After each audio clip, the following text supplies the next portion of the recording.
chez la face de Dieu. Hein, tenir une église, c'est tout un challenge. Et je trouve que vous le faites magnifiquement. Et vous êtes passionnés. Et vous allez le rester jusqu'au bout. Donc ça fait... On peut les applaudir, oui, on peut les applaudir. On peut les applaudir. C'est beau, hein. Je me revois avec Julien et nos 6 garçons. Quand on a commencé à Annecy, c'était toute une aventure. On a passé de lieu en lieu. Et on est tellement reconnaissant d'avoir tenu bon, d'avoir passé les épreuves, parce que c'est vraiment des vies transformées. Quand une église naît, on ne se rend pas compte en fait tout ce que ça va générer. Des couples restaurés, des familles transformées, des vies sauvées, des guérisons de cœur, des réconciliations dans les familles. C'est tout le fruit d'une église, c'est extraordinaire. Donc, merci d'avoir relevé le challenge. Et soyez puissamment bénis pour tenir la route aussi, et puis lever tout. Je sais qu'il y a beaucoup de leaders ici, donc j'aimerais célébrer et honorer tous les leaders qui suivent le mouvement.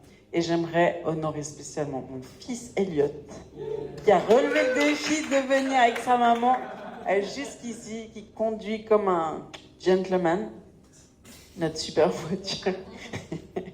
Merci Elliot. J'apprécie beaucoup de venir à chaque fois avec un de mes fils. La dernière fois, il y avait Paul Elliott. Et donc ce soir, sans plus attendre, je me réjouis d'être ici et puis de voir que l'œuvre continue et que c'est l'œuvre de Jésus. Donc rien ne pourra l'arrêter. Hein? C'est ça qui est beau. Donc aujourd'hui, j'aimerais vous parler. Je vais commencer par un petit témoignage. Voilà. Ça va, vous êtes bien accrochés? Bon, ça va être une invitation ce soir. Je vais vous faire. Je regarde l'heure, pas être long. Voilà. Donc, il y a des nouveaux dans la salle? Oui, hein? Une nouvelle, magnifique, bienvenue. 2, vous êtes venus à 2, c'est toujours bien. Les disciples, ils venaient 2 par 2. Ils s'étaient envoyés 2 par 2. Donc, je vous raconte, je fais un témoignage ultra rapide, mais moi, j'ai grandi dans une famille catholique. On allait tous les samedis à l'église, c'était plutôt le samedi soir que le dimanche, de temps en temps dimanche. Et puis, donc, c'était un peu la tradition. On faisait le carême avant Pâques. On allait manger la soupe les mercredis soirs, une soupe et une pomme. Et puis, donc, on suivait un petit peu la tradition. Et puis à ma première communion, j'avais ma première communion, ma confirmation, ben là, on avait fait une retraite de 2 jours, et je me rappelle qu'à un moment donné, il nous avait dit « mettez-vous à genoux », par tradition.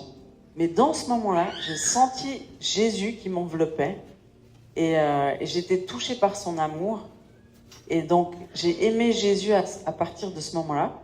Donc j'aimais aller à l'église, j'aimais entendre parler de Jésus et tout ça, mais j'avais pas la conscience de la parole de Dieu. La parole de Dieu, c'était pas quelque chose qu'on nous encourageait à lire. Et puis, je savais pas qu'on pouvait avoir une relation personnelle avec Jésus. Donc, en fait, j'ai continué mon adolescence. J'aimais Jésus, mais je faisais ce que je voulais.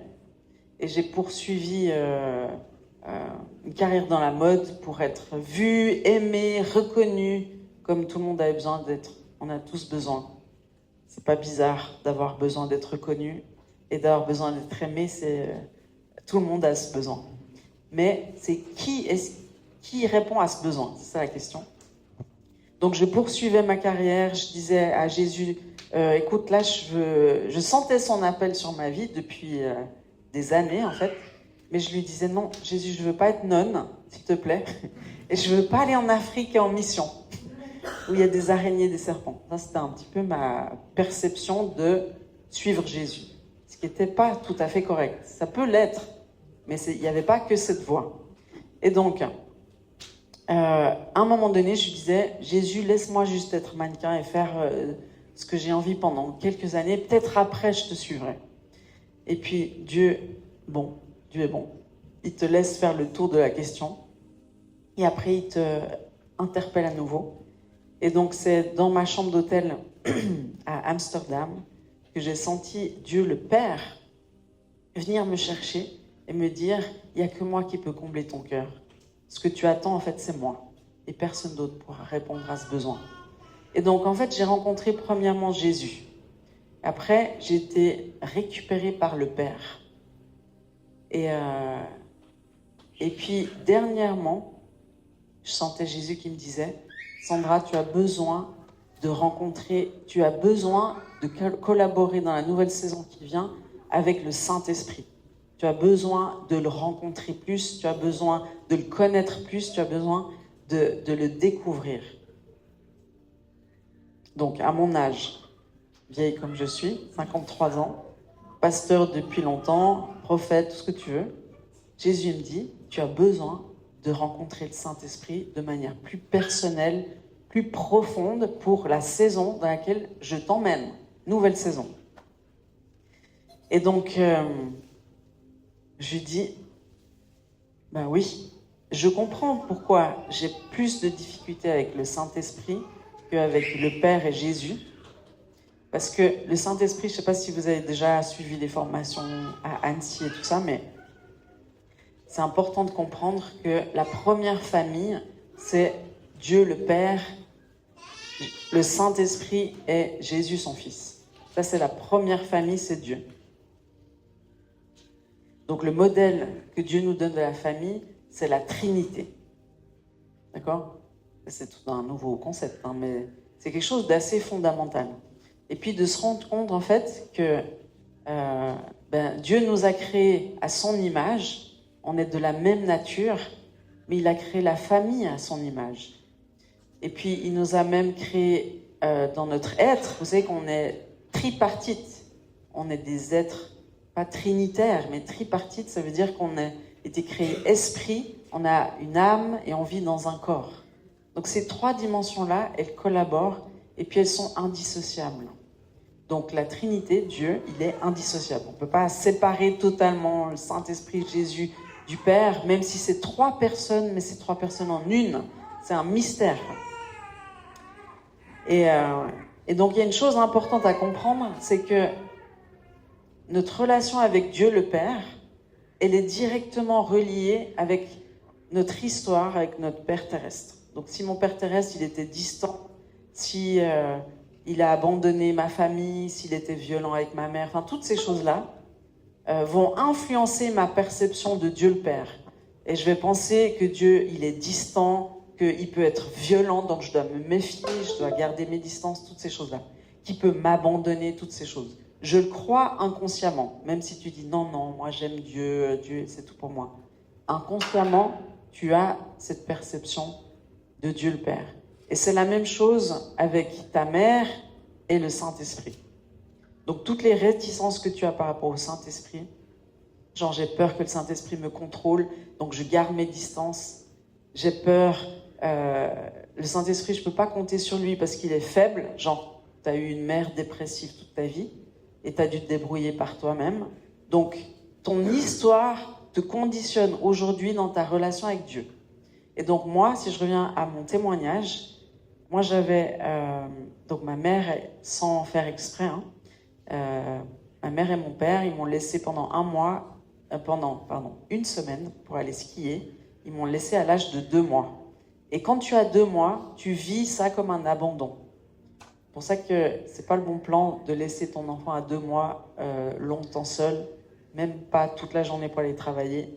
2 mois, c'est beaucoup trop tôt. Il faut attendre 9 mois pour qu'un bébé, il ait la conscience que ses parents existent toujours, même s'il ne les voit pas.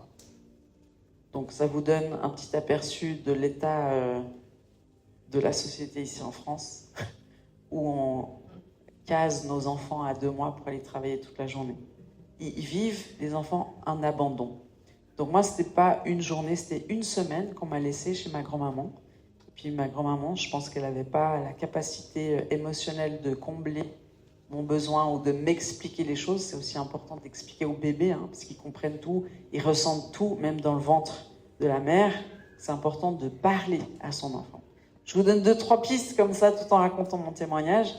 Mais donc, à cause de ça, de ces une semaine où j'étais séparée de ma mère, en particulier, parce que la mère, elle a un rôle plus important que le père à cet âge-là, et j'ai toujours été, dans ma vie, déconnectée de ma mère, à cause de ce temps-là. Ça a duré toute la vie. Et puis je faisais des rêves récurrents quand j'étais enfant, où je voyais ma mère un peu ricaner et puis partir au loin. Puis le matin, je me réveillais, je disais, maman, j'ai fait un rêve horrible sur toi. Et puis c'est tout le temps le même rêve. Puis je l'entendais dire à demi-mot, ah, j'aurais pas dû, nan, nan. Et j'ai jamais compris ce qu'elle aurait pas dû. Mais j'ai découvert par la suite, en ajustant les pièces du puzzle, qu'il y avait cet événement d'une semaine de ski à l'âge de 2 mois. Et puis je me rappelle avoir vécu des temps de délivrance où je me surprenais à dire « Je veux pas qu'on m'abandonne, je veux pas qu'on m'abandonne ». Et c'était comme un cri du cœur, parce qu'à 2 mois, tu n'as pas la capacité de parler, d'exprimer tes émotions, donc tu vas tout intérioriser, et notamment ton corps va l'imprimer. Et quand ma mère est décédée, parce qu'elle est décédée par la suite, il y a quelques années, tout mon corps a réagi, et j'ai perdu la peau de tout mon corps, j'ai pelé, et j'ai gonflé tout d'un coup. Puis j'étais là, je me regardais dans le miroir, je dis, mais corps, tu fais quoi là? C'est quoi ton problème? C'était bizarre. Donc, c'était pas très cool. Mais j'ai compris l'importance du rôle de la mère à ce moment-là, et puis du traumatisme que mon être avait ressenti et intériorisé, notamment dans mon corps et dans ma peau. Si tu parles pas, ton corps, il parle. Tu vois? Donc, c'est bien de l'écouter. Donc, tout ça pour vous expliquer pourquoi Dieu, il m'interpelle encore aujourd'hui. Sandra, je veux que tu te rapproches du Saint-Esprit. Je veux que tu t'adresses à lui quand tu pries. Je veux que tu le cherches chaque jour de manière intentionnelle. Et donc, j'ai fait tout un travail avec ma mère, hein, si jamais, où j'ai récupéré une paix et une sécurité hyper importantes. Parce que la mère, ce qu'elle transmet, c'est l'amour et la sécurité, et en particulier entre, je dirais, pas de 0 à 5 ans, mais de la conception à 5 ans. C'est une fondation que tu donnes à ton enfant d'amour et de sécurité qui va garder toute ta vie. C'est pour ça que c'est William Wallace qui a dit la mère, la main qui berce l'enfant est celle qui gouverne le monde. On a un rôle hyper important, nous les mamans, avec nos enfants, et notamment 0 et 5 ans. Et donc j'avais toujours j'avais du mal à connecter avec ma mère, même je sentais qu'elle essayait, mais c'était genre, tant qu'elle me demandait pas pardon spécifiquement pour cet incident qu'elle n'a jamais réussi à verbaliser, ça pouvait pas être possible. C'est pour ça qu'aujourd'hui je prêche sur le pouvoir que nous avons, nous les parents, à demander pardon à nos enfants de manière très spécifique pour venir guérir leur cœur. Parce qu'avec Jésus, tout est possible, et puis c'est des choses assez simples qu'on peut faire, mais qui sont des challenges. Il faut se dire, ok, Jésus, toi seul vas pouvoir le faire. Et puis vous savez qu'on peut se sentir vite coupable en tant que parent de ne pas avoir fait juste pour nos enfants. Et moi, la première. Tu veux faire juste pour tes enfants, tu veux leur donner le meilleur, mais tu vas pouvoir leur donner que ce que tu as reçu. Donc ça ne va pas être parfait. Et puis à un moment donné, la belle rédemption que Jésus nous donne, c'est d'avoir l'occasion de leur demander pardon, comme le Saint-Esprit nous montre, des choses très précises, très spécifiques. Ça, c'est un travail qu'on peut tous faire, et vous allez voir un changement extraordinaire dans la vie de vos enfants. Moi, je l'ai vécu. Parce que quand on a été abandonné, on va abandonner. D'une autre manière, d'un autre... C'est comme... c'est pipé d'avance, ça s'appelle une malédiction. Mais avec Jésus, on peut racheter la malédiction et puis rentrer dans la bénédiction. Donc, vous me suivez? Yes. Ça va? Yes. Je donne des tips pour les parents, hein, mais vous pouvez vraiment radicalement influencer la vie de vos enfants, pour les amener à Christ notamment. Donc, il y a le verbe yada, qui est un verbe hyper important en hébreu. Ça veut dire connaître. C'est le mot qu'on utilise quand on dit Adam connu Ève. Donc, il s'agit de la relation la plus intime, notamment la relation sexuelle, mais aussi spirituelle, charnelle, émotionnelle. Enfin, Adam et Ève sont devenus un à ce moment-là. Et c'est le même mot, yada, qui est utilisé quand on dit connaître Dieu. Et puis, c'est important de réaliser que connaître Dieu, c'est quelque chose de très profond, très intime et très sain, bien sûr, parce que à chaque fois que je parle de sexualité, je me rends compte que déjà dans vos têtes, ça a été perverti dès le départ, malheureusement, et c'était l'intention de l'ennemi. Mais à la base, la sexualité, c'est quelque chose de très sain, que Dieu a créé le premier. Puis après, l'ennemi, il est venu pervertir, c'est-à-dire détourner de la cible. Mais rappelez-vous juste que les relations intimes, c'est quelque chose de sain. Connaître Dieu, c'est quelque chose de sain. D'accord ? Et Dieu nous appelle à cette relation intime. C'est pour ça qu'on doit traiter la blessure du père, la blessure de la mère, la blessure des frères et sœurs, parce que Dieu nous demande cette proximité d'avec lui. Et cette proximité d'avec lui, c'est cette fameuse huile dont les vierges ont besoin. D'accord ? On verra le verset plus tard.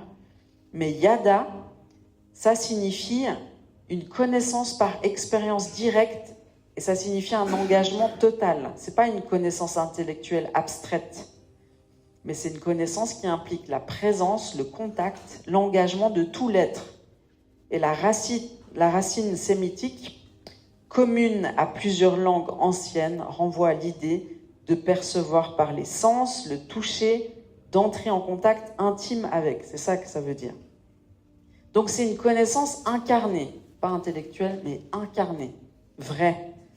Elle peut décrire l'union conjugale, mais aussi la relation mystique avec Dieu. Mystique, ça veut dire intime. D'accord ? Donc on le voit dans plusieurs versets. Donc quand Adam connut Ève, Genèse 4, 1, mais aussi c'est dans Genèse 4, 17, dans Genèse 4, 25, Genèse 38, 26. Et donc l'union sexuelle, on peut dire c'est une connaissance. C'est être connecté à l'être de l'autre. Il s'agit d'une révélation mutuelle, un dévoilement réciproque. Et ce mot, il revient plusieurs fois. Donc les grandes dimensions de yada, c'est connaître une personne dans son intimité totale. Quand dans le livre de Jérémie, Dieu dit « Je t'ai connu avant de te former dans le ventre de ta mère ». Ça veut dire être connu de Dieu. C'est une connaissance réciproque. C'est pas juste moi qui connais Dieu, c'est Dieu qui me connaît. C'est connaître Dieu comme expérience transformante. Dans Jérémie 31, 34, c'est écrit « Ils ne m'enseigneront plus l'un l'autre, disant « Connais l'Éternel, car tous me connaîtront, depuis le plus petit jusqu'au plus grand. » Ça, c'est prophétique, comme déclaration. C'est dans le Nouveau Testament où on a cette capacité à travers Jésus d'être intime avec Dieu. Le Père et aussi le Saint-Esprit qui vient sur terre vivre à l'intérieur de nous. Et la méconnaissance de Dieu comme diagnostic spirituel, quand Dieu il dit « Mon peuple ne connaît pas, l'Israël ne comprend pas », quand il dit encore dans Ésaïe « Ils ont abandonné l'Éternel, ils ont méprisé le Saint d'Israël, ils s'en sont aliénés ». Ésaïe, il utilise yada pour dire que le problème d'Israël n'est pas théologique mais relationnel. Ils ont cessé de connaître Dieu, c'est-à-dire de vivre en intimité active avec lui. C'est ça que Dieu reproche à Israël. Et c'est ça dont Jésus parle dans l'évangile de Matthieu, dans Matthieu 25 et dans Matthieu 7. Donc je te le lis. Matthieu 25 dit, c'est sur l'histoire des 10 vierges. Tu te rappelles? Je ne sais pas si tu as lu. 5 vierges sages, 5 vierges folles. À la fin de cette explication, c'est écrit « Plus tard, les autres vierges, c'est-à-dire les folles, vinrent et dirent « Seigneur, Seigneur, ouvre-nous » Mais il répondit « Je vous le dis en vérité, je ne vous connais pas. Veillez donc, puisque vous ne savez ni le jour ni l'heure. » C'est Jésus, c'est l'époux qui répond aux vierges folles. Alors que les vierges sages, elles avaient de l'huile dans leur lampe, et elles ont pu rentrer au bon moment, aux noces de l'agneau. Vous vous rappelez cette histoire? Puis un deuxième passage dans Matthieu 7, versets 19 à 23, qui dit, Jésus dit, « Tout arbre qui ne porte pas de bons fruits est coupé et jeté au feu. C'est donc à leurs fruits que vous les reconnaîtrez. Ceux qui me disent, Seigneur, Seigneur, n'entreront pas tous dans le royaume des cieux, mais celui-là seul qui fait la volonté de mon Père qui est dans les cieux. Plusieurs me diront en ce jour-là, Seigneur, Seigneur, n'avons-nous pas prophétisé par ton nom? N'avons-nous pas chassé des démons par ton nom? Et n'avons-nous pas fait beaucoup de miracles par ton nom? Alors je leur dirai ouvertement, je ne vous ai jamais connu, retirez-vous de moi, vous qui commettez l'iniquité. Donc si je parle de ce mot connaître, c'est parce que le signe de l'huile dans vos lampes, c'est le fait d'être connu par Dieu. C'est pas juste de le connaître, c'est pas juste de dire je suis chrétien, parce que tu vois, les 10 vierges, elles sont toutes chrétiennes, si on peut dire ça comme ça. Mais t'en as 5 qui avaient de l'huile dans leur lampe et 5 qui n'en avaient pas. Donc c'est quoi cette huile? Cette huile, c'est le Saint-Esprit. Et puis on voit qu'il faut en acquérir régulièrement. Il faut toujours que la lampe soit pleine d'huile. Parce qu'on ne sait pas quand l'époux va revenir. Donc on doit s'attacher, nous, les vierges, l'Église, parce qu'il s'agit de l'Église. Les vierges folles et les vierges sages signifient l'Église, les 10. Celles qui rentrent, et l'époux dit « rentrez », c'est celles qui sont sages, celles qui ont de l'huile dans leur lampe. Donc avoir de l'huile dans sa lampe, c'est d'avoir une relation intime avec Dieu, et notamment avec le Saint-Esprit. C'est être rempli du Saint-Esprit. Pourquoi quand on parle du Saint-Esprit, Jésus dit « Soyez remplis du Saint-Esprit ». C'est parce qu'on est des réceptacles, on est le temple du Saint-Esprit, on va le voir. On est le temple du Saint-Esprit, et ce temple, il doit être rempli, et c'est régulier. C'est comme l'essence, tu vois, qui est très chère aujourd'hui, tu as remarqué? Eh bien, même si elle est très chère, tu es obligé de remplir ta voiture si tu veux aller quelque part. Et tu dois le faire régulièrement. Régulièrement. C'est une discipline. Les disciples de Christ, ils sont disciplinés. Et donc, ça veut dire que c'est comme Lucas et Darlene. S'ils ne se disent pas régulièrement « je t'aime, mon chéri », s'ils ne prennent pas soin l'un de l'autre, s'ils ne vont pas en date régulièrement, d'ailleurs vous pouvez leur offrir des repas au restaurant, comme ça vous êtes sûr que le couple pastoral va bien, et donc vous êtes sûr que vous êtes sous une bonne couverture. Parce qu'un couple, ça se travaille, n'est-ce pas? Vous savez que toute relation humaine et divine, si on n'y travaille pas, elle meurt, cette relation. Donc c'est important de comprendre que quand on choisit Christ, on choisit une relation et pas une religion. Donc il faudra entretenir la relation. Et puis ça, c'est chaque jour qu'on entretient une relation. C'est régulièrement en tout cas. Et puis comme, vous savez que sans le Saint-Esprit, et moi la première, je lui dis, je prie, Saint-Esprit, sans toi, je peux rien faire. Je suis pas assez charismatique. Le charisme humain ne suffit pas. Ça rassemble les foules, mais ça ne transforme pas ta vie.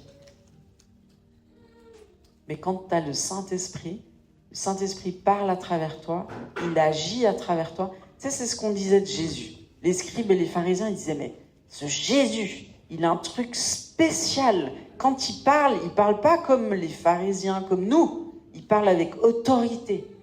Cette autorité, celle qui bouleversait les cœurs, celle qui faisait réagir, parce que Jésus, tu l'écoutais, ou tu avais envie de l'adorer, de le suivre, ou tu avais envie de le tuer. Il n'y avait pas trop de neutralité avec Jésus.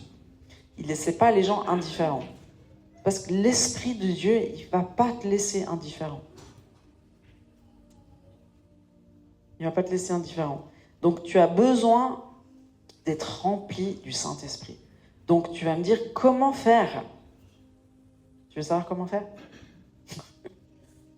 Tu sais qu'on a tous besoin d'être remplis du Saint-Esprit. Lucas, il a besoin d'être rempli du Saint-Esprit. Darlene, elle a besoin d'être remplie du Saint-Esprit. C'est pas, mais lui, il est né comme ça, c'est son truc, c'est un don. Tu vois bien que tu peux avoir le don de chasser les démons, de prophétiser, même de guérir les malades, ça suffit pas. C'est pas ça qui va faire que la porte s'ouvre pour toi. C'est pas tes dons. C'est le Saint-Esprit en toi. Et d'ailleurs, le Saint-Esprit, Jésus l'a dit à ses disciples. ne bougez pas de Jérusalem tant que vous n'avez pas reçu le Saint-Esprit. Après, vous irez dans le monde entier, je vous enverrai dans les nations. Vous allez faire des nations des disciples. Mais avant que le Saint-Esprit n'arrive, ne bougez pas. Ben, il savait qu'on ne pouvait rien faire sans le Saint-Esprit. Bouge pas. Arrête de t'exciter. Arrête de t'agiter. Arrête de compter sur tes propres forces. Ne pense pas que la connaissance va te rendre plus spirituel. Non, c'est d'être rempli par le Saint-Esprit qui va faire toute la différence. Regarde, je relisais d'ailleurs. Dieu m'a dit, relis le bouquin, le livre, enfin je crois que je ne l'avais jamais lu, Bonjour Saint-Esprit. Vous avez déjà lu ce livre? De Benny Hinn. Donc Benny Hinn, il a eu un ministère, enfin il a toujours, un ministère extraordinaire, où les gens ils tombent tous par terre, des guérisons, des délivrances de masse.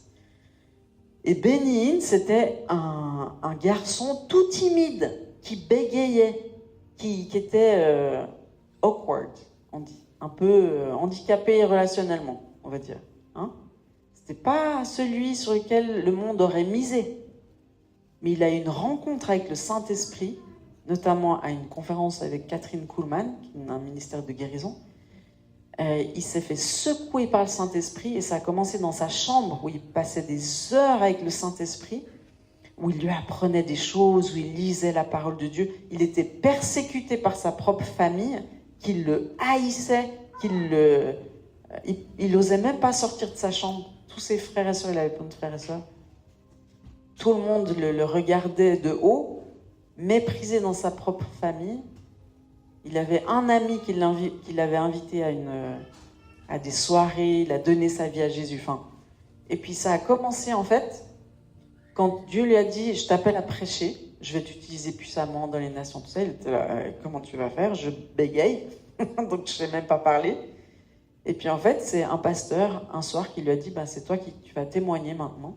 Et alors qu'il était devant, qu'il a pris le micro, il a commencé à prêcher et il a senti sa langue se délier. Tu vois? Attends pas le miracle avant de te mettre en action. Le miracle, il va venir quand tu es en train d'obéir. Tu vois? Donc après, c'est son ministère, il a démarré à bloc, parce qu'en fait, c'est le Saint-Esprit qui faisait tout. Et il avait cette conscience très forte qu'il ne pouvait rien faire sans le Saint-Esprit. Donc c'est pas ton charisme, c'est pas la façon dont tu parles, c'est pas tes études, c'est ta dépendance au Saint-Esprit qui va faire toute la différence. Et donc le Saint-Esprit, cet être extraordinaire, c'est lui qui est venu sur Jésus quand il a été baptisé, tu te rappelles? Quand il est sorti des eaux du baptême, Jésus, il y a une voix qui s'est fait entendre dans le ciel qui a dit « Celui-ci est mon fils bien-aimé, en qui j'ai mis toute mon affection ». Ça, c'était le Père. Et puis le Saint-Esprit il est venu sous l'apparence d'une colombe sur Jésus. Et puis après, il a été envoyé dans le désert, tenté par Satan. Et puis une fois qu'il a réussi les tests, on passe tous par des tests, si jamais, ne vous inquiétez pas des tests, ça va vous upgrader. Après des grosses oppositions, il y a des grosses promotions. Donc prenez courage. Donc, après qu'il ait vaincu, qu'il ait passé à travers différentes tentations, il a été revêtu de puissance par le Saint-Esprit. Et puis, le premier endroit où il a été, c'était Nazareth, sa ville d'enfance, là où il a dit « Nul n'est prophète dans son pays ». Et la première chose qu'il a prêchée, c'était Ésaïe 61, qui dit « L'Esprit du Seigneur est sur moi pour guérir les cœurs brisés, libérer les captifs, sortir les prisonniers de prison. » Et puis en fait, il cite Ésaïe 61, mais il dit « Ça parle de moi en fait. Je prêche sur moi. L'Esprit du Seigneur est sur moi. » Donc si tu veux guérir les cœurs brisés, faire cette œuvre que Jésus a faite, et Jésus t'encourage à le faire, tu as besoin d'être revêtu et rempli du Saint-Esprit. Le Saint-Esprit, c'est Dieu ici sur terre avec nous. C'est pour ça que Jésus l'a dit à ses disciples, il vaut mieux que je parte, il vaut mieux que je m'en aille, parce que moi, vous m'avez temporairement, mais quand je vais vous envoyer le Saint-Esprit, il sera là partout avec vous, en tout temps, en tout lieu. la nuit, le jour, dans tous les pays où Dieu va t'envoyer. C'est le full package de Jésus. Donc, il vaut mieux que je m'en aille. Vous inquiétez pas, ça va être rapide. Après, je vais vous envoyer le Saint-Esprit et vous serez remplis d'une assurance surnaturelle. Il y a des timides dans la salle? Voilà. Ben, avec le Saint-Esprit, fini la timidité. Il y a des bègues dans la salle? Attention, parce que Jésus il aime bien choisir les bègues. Il y a Moïse qui était bègue aussi. Donc, c'est ton niveau d'obéissance qui va faire toute la différence. D'accord? Donc, moi, j'ai commencé à prier cette prière simple. Parce que tu sais, il y a des choses qui attirent le Saint-Esprit.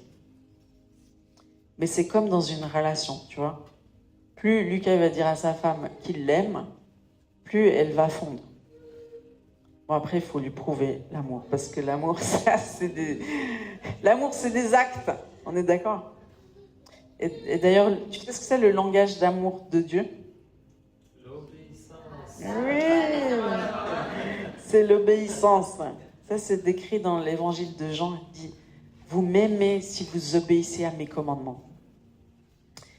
Et d'ailleurs, c'est écrit dans Acte 5, je voulais vous lire, au verset 32. Nous sommes témoins de ces choses. Ça, c'est dans Acte, donc il y a plein de choses que le Saint-Esprit fait.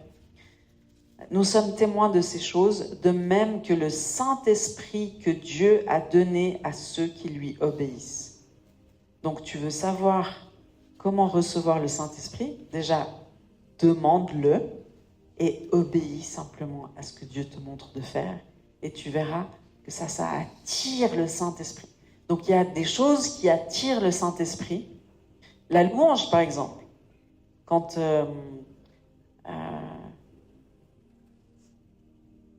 Vincent faisait la louange, on déclare les noms de Dieu. On chante, on le dit comme il est bon. Tout ça, ça attire la présence de Dieu. C'est pour ça que pendant la louange, on vit des choses comme ça. C'est pour ça qu'on chante, c'est pour ça qu'on déclare, c'est pour ça qu'on est ensemble. Parce que ça attire la présence de Dieu. Mais quand tu es tout seul chez toi, il y a des choses à faire, à dire, qui attirent la présence de Dieu. Et puis, moi, j'aimerais te dire ce que moi, je fais. Donc déjà, j'ai compris parce que Jésus, je l'ai déjà rencontré. Enfin, il y a toujours plus de dimensions, mais Jésus qui m'a dit, Sandra, j'aimerais que tu découvres encore plus le Saint-Esprit. Donc, intentionnellement, quand je prends du temps, tous les jours, j'ai fait un deal. En fait, j'ai essayé 1000 méthodes pour être sûr de lire ma Bible chaque jour. Ce que j'ai fait, c'est que j'ai installé un petit bureau dans ma chambre à coucher. Et c'est la première chose que je fais quand je me réveille. Je lis ma Bible.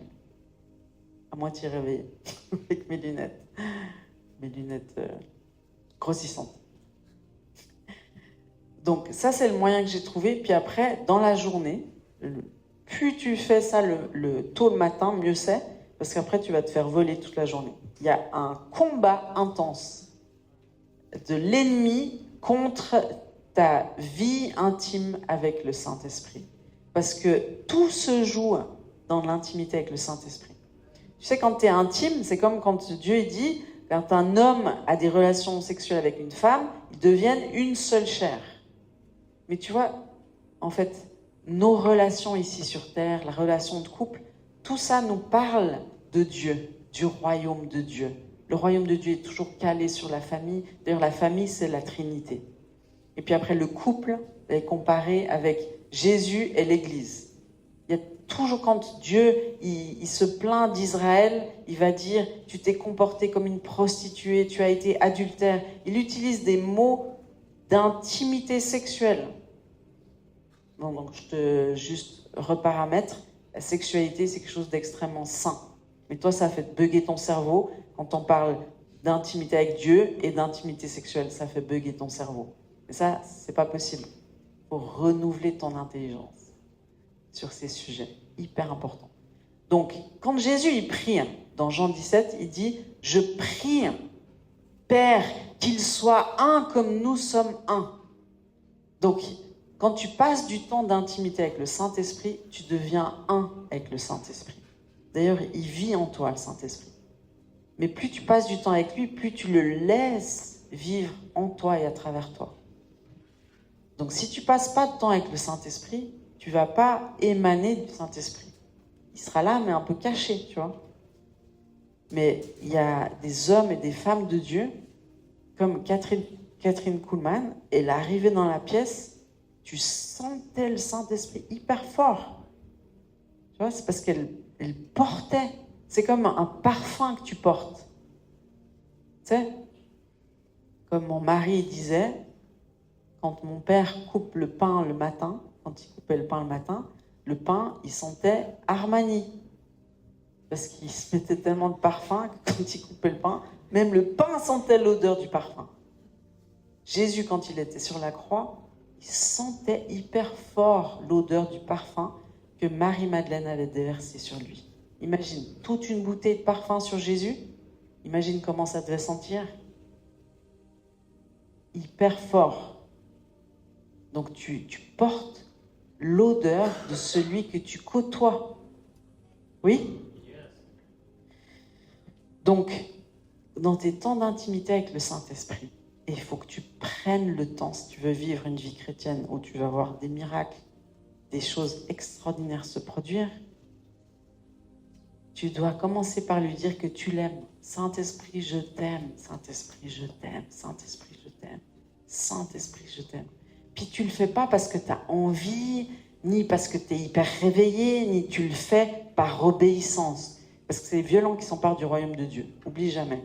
Et oublie jamais qu'il y aura un combat toujours hyper fort à rentrer dans sa présence. Mais une fois que tu t'entraînes, ça va être de plus en plus facile et tu vas le faire parce que tu vas goûter aux fruits que ça produit. Donc au début, c'est peut-être difficile, mais persévère et tout d'un coup, tu vas sentir le Saint-Esprit qui débarque parce que tu vas lui dire que tu l'aimes. Saint-Esprit, je t'aime. Saint-Esprit, je t'aime. Et c'est pas hypocrite. L'ennemi va dire, c'est hypocrite, ça c'est ce que tu... Mais t'écoutes pas. Faut savoir combattre les pensées. Tu sais, moi, une fois, j'ai entendu un prophète qui a dit une chose qui m'a vraiment soulagée. Il a dit une chose. Quand tu prophétises, l'ennemi va toujours te dire, c'est nul ce que tu dis, arrête de parler, tu ferais mieux de rentrer chez toi. Tu sais, toutes ces pensées opposées. Certainement que Lucas, quand il prie pour les gens, il se dit, oh mon Dieu, s'il n'est pas guéri. Certainement qu'il y a une petite pensée là, qui le traverse, mais il a appris à résister à cette pensée, n'est-ce pas? Voilà. Donc, il y a un prophète hyper connu qui nous disait, ne pensez pas que ces pensées disparaissent. Votre maturité, c'est de gérer ces pensées et de lutter contre ces pensées. Pensez pas que les grands hommes de Dieu, c'est facile pour eux. Non, non. Ils sont entraînés au combat, ils connaissent l'opposition, ils savent quelles armes utiliser. Donc, Saint-Esprit, je t'aime. Saint-Esprit, je t'aime. Saint-Esprit, je t'aime. Après, tu dis, Saint-Esprit, tu es saint. Tu sais, Vincent, il disait. Non, c'est toi qui disais. Dites qu'il est saint. Qu'il est saint. Et quand vous répétez ça, il est saint. Tu sais que la mort et la vie sont au pouvoir de ta langue. C'est hyper puissant tout ce que tu déclares. Toujours. L'ennemi, il écoute ce que tu déclares. Et Dieu, il écoute ce que tu déclares. Il débarque quand tu appelles le Saint-Esprit. Tu sais, si dans le monde des ténèbres, tu achètes une table Ouija, là, tu sais, le truc qu'il ne faut surtout pas acheter, il ne faut jamais toucher à cette table Ouija. Mais eux, les gens du monde, sur Cultura, tu peux acheter ça, les tables Ouija. Puis tu invoques des esprits. Mais tu sais qu'il suffit d'invoquer une fois un esprit mauvais pour qu'il se pointe, puis qu'il fasse bouger les trucs, puis tu penses que c'est ta grand-mère qui te parle, et ça, alors que c'est des esprits mauvais qui parlent. Ça s'appelle du spiritisme. Tu appelles une fois un mauvais esprit, il débarque. Et tu ne penses pas que le Saint-Esprit, si tu l'invoques, tu lui dis que tu l'aimes, qu'il est saint, il ne va pas débarquer à un moment donné? Oui, bien sûr que oui. Tu lui dis que tu l'aimes avec la plus grande sincérité de ton cœur. Tu lui dis qu'il est saint, il est saint. Saint-Esprit, tu es saint. Je t'aime, Saint-Esprit. Manifeste-toi, Saint-Esprit. J'ai besoin de sentir ta présence. Saint-Esprit, je t'aime. Saint-Esprit, tu es saint. Puis après, tu lui dis merci. La reconnaissance, ça ouvre le ciel. Merci, Saint-Esprit, pour ce que tu fais dans ma vie. Merci, Saint-Esprit, parce que tu me conduis chaque jour. Merci, Saint-Esprit, parce que tu m'as attiré à Jésus. Et maintenant, je le connais, ma vie est toute différente. Merci Saint-Esprit parce qu'à travers chaque épreuve, tu as une solution. Merci Saint-Esprit, tu me fais grandir. Merci, merci, merci, merci Saint-Esprit. Après, tu lui dis, Saint-Esprit, je ne peux rien faire sans toi. J'ai besoin de toi. J'ai besoin de te sentir à mes côtés. J'ai besoin de sentir que tu es avec moi. J'ai besoin de sentir que tu es en train d'agir. J'ai besoin de sentir ton amour. Et puis après, ça peut durer un certain temps, hein, mais prends le temps avec le Saint-Esprit. Ça vaut tellement la peine. Mais d'un autre côté, tu vas être harcelé. Genre, tu dois faire ci, tu dois faire ça, tu dois acheter des courses. Donc tu prends une petite page blanche à côté avec un stylo, puis tous les trucs que tu dois faire, tu les notes comme ça, tu n'y penses plus. Hein? C'est une bonne stratégie. Ton téléphone, tu le mets côté je vois pas les messages. Il faut être stratégique. Hein. Sinon, tu te fais voler, c'est sûr. Tu dois être intelligent. Et puis après, tu dis, Saint-Esprit, ta servante écoute, parle. Saint-Esprit, parle, ta servante écoute. C'est quoi ces paroles? Ça te fait penser à quelque chose? Le petit Samuel qui disait à Élie, tu m'as parlé, 1, 2, 3. Puis après, Élie lui dit, retourne te coucher. Prochaine fois que tu entends la voix, tu dis, parle Seigneur, ton serviteur écoute. Donc tu demandes au Saint-Esprit de te parler. Puis après tu écoutes, tu as un autre petit carnet avec un stylo. Et quand il te parle, tu écris ce qu'il te dit. Moi, depuis que je fais ça, je reçois des révélations et des révélations et des révélations. Et puis il me donne des paroles pour les autres. Je dis, ah, Saint-Esprit, plus je te demande. Après, c'est dangereux, hein, on va te donner des trucs. Après, il faudra le faire. Il faudra aller parler, il faudra aller parler à la voisine, inviter un tel. Mais c'est là que tu veux avoir du fruit. Tu veux porter du fruit, tu as besoin du Saint-Esprit. Ça, c'est pour être un slogan publicitaire. Tu veux porter du fruit, tu as besoin du Saint-Esprit. Donc, ça, c'est ce que tu dois faire pour vivre avec le Saint-Esprit. Je te donne des pistes. Hein. Plus ou moins ça, tu peux adapter comme tu veux, mais tu dois être intentionnel, te poser et parler au Saint-Esprit. C'est une discussion, tu lui parles, il te répond, puis après tu vas sentir sa présence. Je t'assure qu'à un moment donné, tu sens sa présence. Puis après, tu vas lire la parole de Dieu, et puis tu lui poses des questions. C'est l'esprit de vérité, c'est l'enseignant. Il a les mêmes rôles qu'une mère, le Saint-Esprit. Il va te materner, c'est-à-dire c'est lui qui te couvre d'amour et de sécurité. C'est lui qui t'enseigne, c'est l'esprit de la vérité. Et c'est lui qui te console, c'est le consolateur. C'est le même rôle qu'une mère. Donc tout ça pour dire que tu n'as pas besoin de la Vierge Marie. Tu as le Saint-Esprit. El Shaddai, on le chantait avant, ça veut dire Dieu tout-puissant. Et ça veut aussi dire le Dieu des mamelles. Tu sais, Adam, quand il a été créé par Dieu, il était masculin et féminin. Et c'est après, il a dit, il n'est pas bon que l'homme soit seul, je vais tirer d'Adam Ève. Mais Dieu, en lui, dans cette famille qui le compose, il a tous les attributs de la famille. Le père, la mère, les frères et sœurs.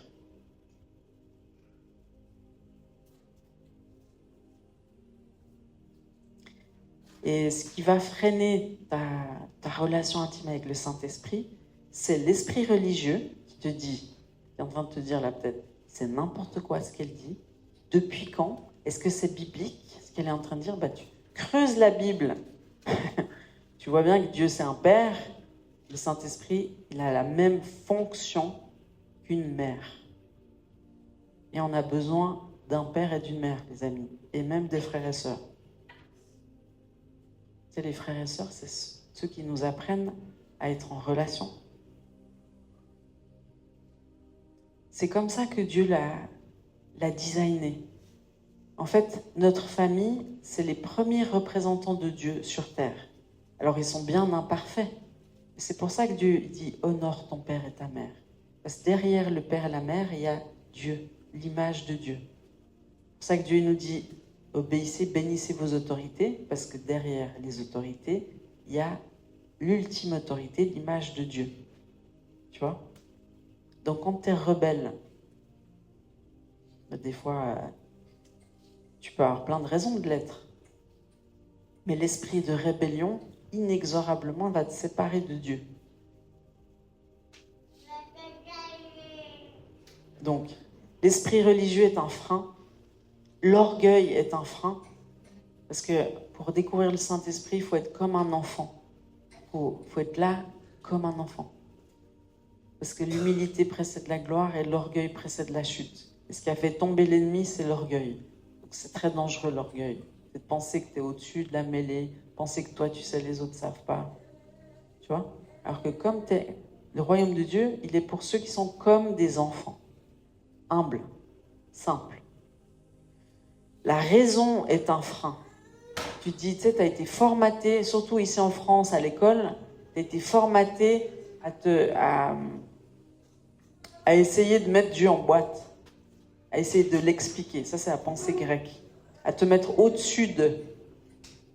Alors que la pensée hébraïque, c'est comme ça qu'on devrait être enseigné, éduqué, eh ben, on va toujours considérer que Dieu, il est au-dessus de nous.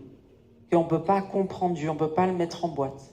Qu'on accepte qu'il est plus grand que nous, que ses pensées ne sont pas nos pensées, que ses voies ne sont pas nos voies. Et puis, ce qui bloque aussi, c'est les mensonges. C'est tous les mensonges que tu crois sur Dieu, sur le Saint-Esprit. Tout ce que tu n'as pas traité avec la mère. Mais le Saint-Esprit, c'est Jésus sans limite. C'est celui qui te donne l'assurance pour prêcher, pour témoigner. C'est celui qui te donne la foi. C'est celui qui t'aide à prier. C'est celui qui te conduit jusqu'au Père, jusqu'à Jésus. Il te montre la voie que tu dois suivre. Il te conduit sur le chemin de la sainteté. Il brise tes chaînes, tes addictions, tes oppressions. Il révèle la parole. Quand tu lis la Bible, c'est plus une information, mais ça devient une révélation qui va te transformer. Seule la révélation te transforme, pas l'information.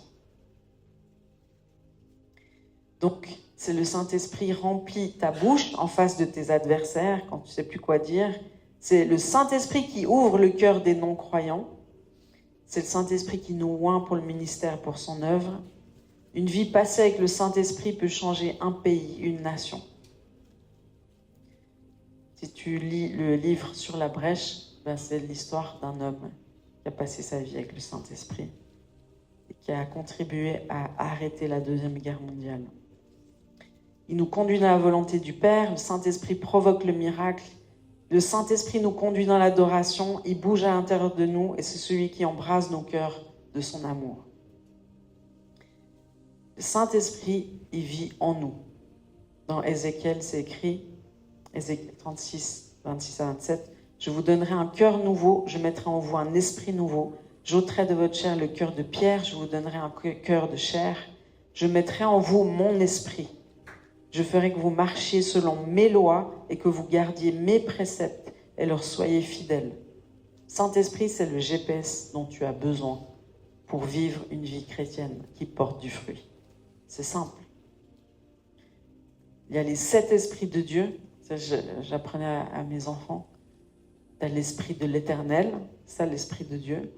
L'esprit d'intelligence et de sagesse, l'esprit de force et de conseil, l'esprit de connaissance et de crainte de l'Éternel.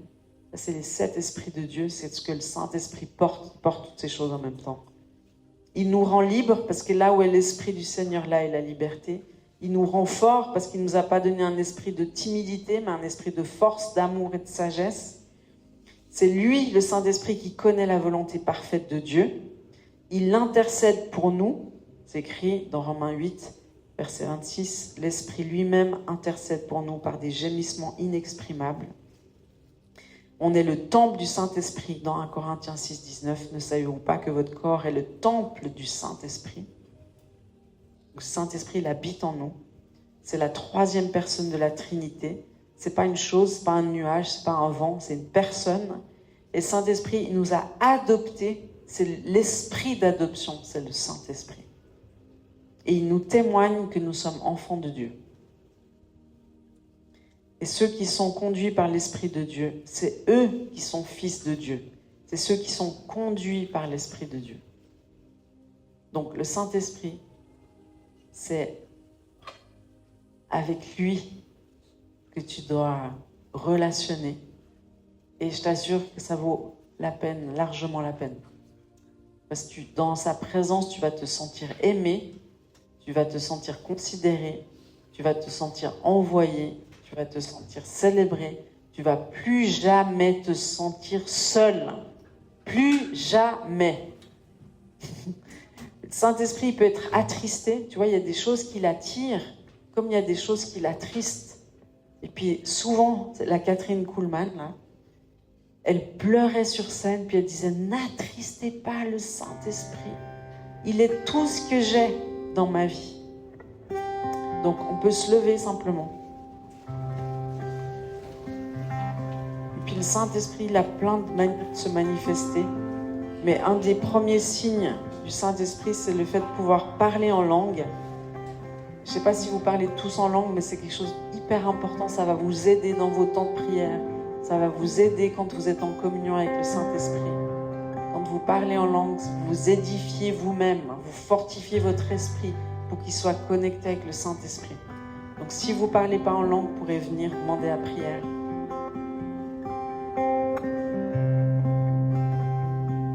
Mais ma prière, c'est que vous puissiez tous avoir faim et soif de plus de la présence du Saint-Esprit dans vos vies. C'est la vie, elle commence là. Tout commence dans l'intimité. Tout est à propos de l'intimité. Le royaume de Dieu, il s'étend toujours de l'intérieur vers l'extérieur. Toujours, toujours, toujours. Et puis cette flamme, tu veux pas la perdre. Tu veux constamment être renouvelé dans le premier amour. Tu sais, ça c'était une des choses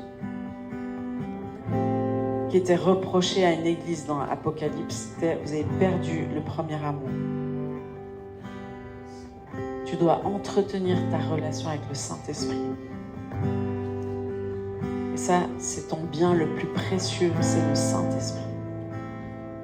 Donc, Saint-Esprit, manifeste-toi dans la douceur, mais dans les profondeurs. Saint-Esprit, manifeste-toi dans les profondeurs des cœurs.